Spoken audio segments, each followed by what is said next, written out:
हाय दोस्तों, welcome to my channel. और आज फिर से मैं स्टार्ट करने जा रहा हूँ आपके लिए एक फर्स्ट क्लास लेकर आया हूँ टेंथ की साइंस की केमिस्ट्री का आज first chapter chemical reaction and it's equation का पार्ट 1 है ये। मतलब अभी आज मैं इंट्रोडक्शन दूंगा और कुछ टॉपिक्स कवर करवाऊंगा। इसके बाद मैं 2-3 शॉर्ट वीडियो बना के ये चैप्टर कंप्लीट कर दूंगा।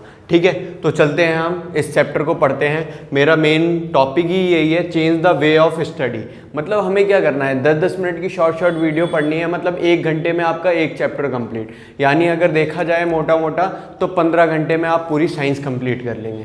तो चलो बढ़ते हैं आगे टॉपिक की तरफ। ठीक है, तो आज का मेरा फर्स्ट टॉपिक है कि केमिकल रिएक्शन होती क्या है। मतलब चैप्टर ही हमारा क्या है, chemical reaction and it's equation. ये पढ़ने से पहले हमें चैप्टर की मीनिंग पता होना चाहिए कि केमिकल रिएक्शन क्या होती है। अब केमिकल रिएक्शन क्या होती है, इसकी डेफिनेशन देखते हैं हम। Chemical reaction are the process in which new substances with new properties are formed. मतलब केमिकल रिएक्शन वो रिएक्शन है, एक ऐसा प्रोसेस है जिसमें कोई भी दो सब्सटेंस आपस में रिएक्शन करके कोई भी न्यू सब्सटेंस बनाते हैं जिसकी प्रॉपर्टीज क्या होती है, डिफरेंट होती है। एग्जांपल से समझाता हूँ, ज़्यादा अच्छे से समझ में आएगा। जैसे ये बहुत ही अच्छा एग्जांपल है जो एनसीईआरटी में भी दिया होता है। कोई भी मैग्नीशियम के रिबन को हम क्या करते हैं, एयर में बर्न करते हैं। एयर में क्या होता है, ऑक्सीजन। ठीक है, मैग्नीशियम के रिबन को हम क्या करते हैं, ऑक्सीजन के साथ जलाते हैं। ऑक्सीजन के साथ क्या करते हैं, बर्न करते हैं, जलाते हैं। तो हमारा क्या बनता है, मैग्नीशियम ऑक्साइड। स्पेलिंग मिस्टेक है, आपको समझना है, स्पेलिंग थोड़ी बहुत मिस्टेक हो जाती है। ठीक है, मैग्नीशियम को ऑक्सीजन के साथ मैंने जलाया तो क्या बन गया, मैग्नीशियम ऑक्साइड। मतलब chemical reaction are the process एक ऐसा प्रोसेस है जिसमें नया सब्सटेंस बनता है न्यू प्रॉपर्टीज के साथ। मतलब क्या है, एक और एग्जांपल ले लूँ मैं। जैसे हाइड्रोजन गैस ऑक्सीजन के साथ रिएक्शन करके क्या बनाती है, हमारी वाटर बनाती है। क्या बनाता है, वाटर। मतलब क्या है, हमने कोई भी दो एलिमेंट के या फिर दो या दो से ज़्यादा एलिमेंट आपस में रिएक्शन करे और एक नया सब्सटेंस फॉर्म हुआ, उसको क्या बोलते हैं हम, केमिकल रिएक्शन। अब इसमें दो छोटे छोटे पार्ट होते हैं जो समझना बहुत इंपॉर्टेंट है। वो क्या है, जो भी केमिकल रिएक्शन का लेफ्ट हैंड साइड पार्ट होता है उसको कहते हैं रिएक्टेंट, और जो राइट हैंड साइड पार्ट होता है उसको क्या कहते हैं, प्रोडक्ट। अब बात आती है left hand side right hand side, ये क्या लॉजिक बना हुआ। इसकी डेफिनेशन पे जाते हैं। डेफिनेशन कुछ भी नहीं है, the part which take a part in chemical reaction. जो केमिकल रिएक्शन में पार्ट ले रहे हैं, जो प्राइमरी एलिमेंट्स है, प्राइमरी सब्सटेंस है, उनको क्या कहते हैं हम, रिएक्टेंट कहते हैं। और जब प्रोडक्ट इज प्रोड्यूस, उसको क्या कहते हैं हम, प्रोडक्ट। जो नए सब्सटेंस हमारे प्रोड्यूस हुए उसको क्या कहेंगे हम, प्रोडक्ट। एग्जाम्पल मैंने दे दिया, जैसे मैग्नीशियम और ऑक्सीजन क्या हो गए, रिएक्टेंट हो गए, और मैग्नीशियम ऑक्साइड क्या हो गया, प्रोडक्ट हो गया। अब ये समझ में आ गया होगा। ठीक है, अब बढ़ता हूं मैं नेक्स्ट टॉपिक की तरफ अपना।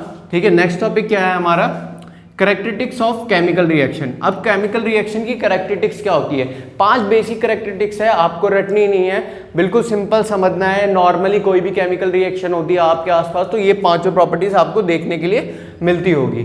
ठीक है, एनसीईआरटी में आपको इसके एग्जाम्पल मिल जाएंगे, वो आपको थोड़े अच्छे से पढ़ने पड़ेंगे थोड़ा सा। ठीक है, अगर आपको कोई भी डाउट आता है तो आप कमेंट कीजिए, मैं बताऊंगा आपको।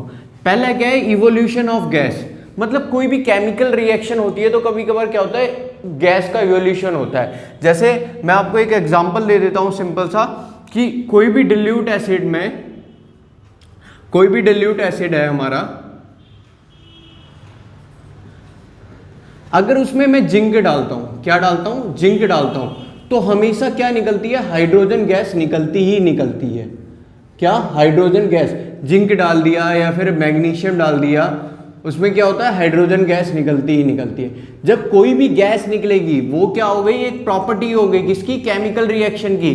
कि केमिकल रिएक्शन में क्या होता है, इवोल्यूशन ऑफ गैस भी होता है। ठीक है, सेकंड क्या है, फॉर्मेशन ऑफ प्रेसिपिटेट। मतलब केमिकल रिएक्शन में क्या होता है, एक प्रेसिपिटेट का भी फॉर्मेशन होता है। अब वो प्रेसिपिटेट क्या होता है, जैसे इसमें एग्जांपल दिया है, पोटेशियम आयोडाइड हमारा अगर रिएक्शन करता है लीड नाइट्राइट, तो ये क्या करता है, येलो कलर का प्रेसिपिटेट बनाता है। मतलब हम जब भी पोटेशियम आयोडाइड की रिएक्शन लीड नाइट्राइट से कराएंगे तो क्या बनेगा, हमारा येलो प्रेसिपिटेट बनेगा। ठीक है, और थर्ड प्रॉपर्टी क्या है, चेंज इन कलर, मतलब कलर में चेंज आ जाना। पहले क्या था, ग्रे कलर था, बाद में क्या हो गया, वाइट हो गया। पहले क्या कलर था हमारा, मान लो पहले कलर था जैसे पोटेशियम परमैंगनेट का कलर होता है, पहले वॉयलेट होता है, फिर रिएक्शन कराने के बाद नाइट्रिक एसिड से रिएक्शन कराने के बाद इसका कलर क्या हो जाता है, वॉयलेट से कलरलेस हो जाता है। क्या हो जाता है, कलरलेस, मतलब कलर में चेंज आना। चेंज इन टेम्परेचर सबसे अच्छा एग्जांपल है चेंज इन टेम्परेचर का, जो आप आसपास देखते होंगे। कभी भी पानी को अगर चूने को हम पानी के अंदर डालते हैं, मतलब जो भी हमारा लाइम होता है उसको पानी के अंदर मिलाते हैं, तो आपने देखा होगा उसके अंदर से बहुत ज़्यादा हीट फॉर्मेशन होता है। क्या होता है, हीट फॉर्मेशन होता है। तो वो भी एक प्रॉपर्टी हो गई, क्या हो गई, कैरेक्टरिस्टिक्स चेंज इन टेम्परेचर, मतलब जो टेम्परेचर में चेंज आएगा वो भी क्या है, हमारा केमिकल रिएक्शन की एक कैरेक्टरिस्टिक्स है, टेम्परेचर बढ़ना या घटना। ठीक है, जैसे इसका एग्जांपल हो गया quick lime. Change in state, जैसे कभी भी मोमबत्ती को जलाते हो आप, तो मोमबत्ती क्या होती है, सॉलिड से लिक्विड में होती है, यानी वो पिघलती है। तो वो भी क्या हो गया, एक एग्जांपल हो गया चेंज इन स्टेट। अब दोबारा एक बार रिव्यू कर रहा हूं मैं, क्या, इवोल्यूशन ऑफ गैस, गैस का निकलना, ये कैरेक्टरिस्टिक्स हो गई। फॉर्मेशन ऑफ प्रेसिपिटेट, प्रेसिपिटेट का बनना, ठीक है, जैसे येलो कलर का प्रेसिपिटेट बता दिया। चेंज इन कलर, वॉयलेट से कलरलेस हो गया, या फिर कलर में चेंज आना जो भी। चेंज इन टेम्परेचर, टेम्परेचर का बढ़ना या घटना, टेम्परेचर में बदलाव। चेंज इन स्टेट, स्टेट का बदलना, सॉलिड से लिक्विड, लिक्विड से गैस। तो ये सारी पांचों आपकी प्रॉपर्टी हो गई, और ये हो गई हमारी केमिकल रिएक्शन। अब बढ़ते हैं हम आगे नेक्स्ट टॉपिक की तरफ। ठीक है, नेक्स्ट टॉपिक है हमारा वही chemical equation. Chemical equation, chemical equation क्या होती है, डेफिनेशन की तरफ चलते हैं। The method of representing a chemical reaction with the help of formula and symbol of the substance. अब मैं आपको एक एग्जांपल देता हूँ, उससे आपको बहुत अच्छे तरीके से समझ में आएगा। कुछ नहीं है, एग्जांपल में कुछ नहीं करना आपको, बहुत ही अच्छे से बताता हूँ मैं। जैसे हाइड्रोजन है, क्या है, हाइड्रोजन है, वो ऑक्सीजन के साथ रिएक्शन करता है। किसके साथ, ऑक्सीजन के साथ रिएक्शन करता है, और क्या बनाता है, वाटर। ठीक है, ये क्या हो गई, ये केमिकल रिएक्शन हो गई। क्या हो गई, केमिकल रिएक्शन। अच्छे से समझना, समझ आ जाएगा। ठीक है, केमिकल रिएक्शन। अब सबको पता है हाइड्रोजन का सिंबल क्या होता है, H, ऑक्सीजन का क्या होता है, O, वाटर का फॉर्मूला क्या होता है, बच्चा बच्चा जानता है, H2O। मतलब हाइड्रोजन और ऑक्सीजन, हाइड्रोजन और ऑक्सीजन, एक एग्जांपल लिखा है मैंने बस, हाइड्रोजन और ऑक्सीजन रिएक्ट करके क्या बनाता है, वाटर बनाता है। अब किसी, the method of representing a chemical reaction, the method of representing a chemical reaction with the help of फॉर्मूले, विद द हेल्प ऑफ फॉर्मूले and symbol, symbol of the substance. जैसे वाटर का क्या है, H2O है, ऑक्सीजन का क्या है, O है, हाइड्रोजन का है क्या है, H। इस पूरे मेथड को हम क्या कहते हैं, इस पूरे मेथड को क्या कहते हैं हम, केमिकल इक्वेशन। किसी भी केमिकल रिएक्शन को, किसी भी केमिकल रिएक्शन को उसके फॉर्मूले और सिंबल से रिप्रेजेंट करना क्या कहलाता है, केमिकल इक्वेशन कहलाता है। ठीक है, अब बढ़ते हैं, बस इसी के दो पार्ट्स हैं, उसी को मैं बताऊंगा थोड़ा अच्छे से, वो क्या हैं, थोड़ा जल्दी जल्दी करते हैं हम। ठीक है, ठीक है, देखिए अब क्या है, बैलेंस, बैलेंस केमिकल इक्वेशन, वो क्या होती है। छोटा सा एग्जांपल दूंगा, जैसे हमारा क्या होता है, जिंक किससे करता है, H2SO4, यानी सल्फ्यूरिक एसिड से रिएक्शन करता है। जिंक क्या है, H2SO4 से रिएक्ट कर रहा है। ठीक है, ये हमारा हो गया सल्फ्यूरिक एसिड का फॉर्मूला, ये हो गया जिंक का। तो वो क्या बनाता है, ZnSO4 बनाता है, और प्लस में H2 गैस निकलती है। याद रखिएगा, रिवाइज करते रहिएगा, कैरेक्टरिस्टिक्स, गैस भी निकल गई। ठीक है हमारी। अब ये बैलेंस केमिकल इक्वेशन है, ये कैसे पता लगा है, मैं बताने वाला था आपका। बैलेंस केमिकल इक्वेशन क्या होती है, the number of atom equal in both side, both side बोले तो जितने नंबर ऑफ एटम हमारे प्रोडक्ट में हैं उतने ही किस में होने चाहिए, जितने प्रोडक्ट में हैं हमारे उतने कितने रिएक्टेंट में भी क्या होने चाहिए, सेम होने चाहिए। मतलब अब एग्जांपल दिखाता हूं मैं, Zn, ठीक है, हाइड्रोजन, सल्फर, ऑक्सीजन, ये हो गया हमारा रिएक्टेंट, ये हो गया प्रोडक्ट। अब रिएक्टेंट में Zn कितने हैं हमारे, सिर्फ एक, इसमें भी कितने हैं, एक। ठीक है, अब हाइड्रोजन कितने हैं, दो, उसमें भी कितने हैं, दो, सल्फर कितना है 1, इसमें भी कितने 1, ऑक्सीजन कितने हैं 4, इसमें भी कितने 4, यानी ये क्या है एक बैलेंस केमिकल इक्वेशन है जिसमें नंबर ऑफ एटम प्रोडक्ट और रिएक्टेंट साइड में इक्वल हो, उसको क्या कहते हैं हम बैलेंस केमिकल इक्वेशन कहते हैं। यही है आपकी डेफिनेशन और यही है आपकी इसकी इक्वेशन। अब बढ़ते हैं अनबैलेंस की तरफ। अनबैलेंस में कुछ नहीं करना, इसके आगे अनबैलेंस लगाना है। अब मैंने क्या कर दिया, मैंने बोला H2 रिएक्शन करता है O2 से और क्या बनाता है H2O बनाता है। अब मैं ये कैसे पता लगाऊंगा ये बैलेंस है अनबैलेंस है, कुछ नहीं करना, सेम प्रोसेस हमारा क्या रिएक्टेंट हो गए प्रोडक्ट हो गए और 2 एलिमेंट है, कौन कौन से हैं, एक H है एक O है। H रिएक्टेंट साइड में कितने हैं 2, ऑक्सीजन कितने साइड है 2, ठीक है, और इसमें कितने हैं 2, इसमें कितने 1 है, मतलब नंबर ऑफ एटम्स क्या है इक्वल नहीं है।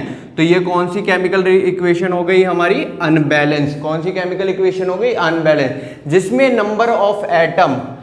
नंबर ऑफ एटम इक्वल ना हो उसे क्या कहते हैं हम अनबैलेंस केमिकल इक्वेशन। ठीक है, अब इसको बैलेंस कैसे करते हैं, कुछ नहीं करना, जो बैलेंस नहीं है उसको हमें 2 से मल्टीप्लाई करना है। जैसे ऑक्सीजन को 2 से मल्टीप्लाई करा अगर हमने, तो यहाँ पर ऑक्सीजन कितने हो गए 4 हो गए, यानी रिएक्टेंट साइड में ऑक्सीजन हो गए 4 और इस साइड कितने हैं हमारे 1। तो हम क्या करेंगे, सिंपल सी बात है, हमें क्या देखना था ऑक्सीजन, दोबारा हम इसे क्या कर देंगे 2 से मल्टीप्लाई कर देंगे। अब ऑक्सीजन यहाँ 4 हो गए और यहाँ ऑक्सीजन कितने हैं 2 हैं। 1 मिनट थोड़ी सी गलती हो रही है, मैं एक बार बताता हूँ दोबारा से। अब अनबैलेंस केमिकल इक्वेशन क्या होती है, इसका एक एग्जांपल लेके चलते हैं। अनबैलेंस केमिकल इक्वेशन होती क्या है, ठीक है। अनबैलेंस कुछ नहीं है, जैसे मैंने बताया H2O2 के साथ रिएक्शन करके क्या बनाता है H2O बनाता है। अब ये बैलेंस है अनबैलेंस है, ये कैसे पता लगाना है, सेम प्रोसेस है, कुछ नहीं है। आपका product reactant product side element कौन कौन से हैं हमारे, हाइड्रोजन है और ऑक्सीजन है, ठीक है। अब हाइड्रोजन और ऑक्सीजन है कितने कितने रिएक्टेंट में, इसमें भी 2 हैं इसमें भी 2 हैं, बट प्रोडक्ट साइड में हाइड्रोजन 2 है ऑक्सीजन क्या है 1, यानी ये कौन सी रिएक्शन है, ये अनबैलेंस केमिकल इक्वेशन है। अब अनबैलेंस क्यों है, सिंपल सी बात, number of atom both side क्या है इक्वल नहीं है। और number of atom both side equal नहीं होंगे तो क्या होगी, वो अनबैलेंस केमिकल इक्वेशन होगी। अब मेरे आपको दोबारा एक बार रिवाइज करता हूँ, हमने आज क्या क्या पढ़ा।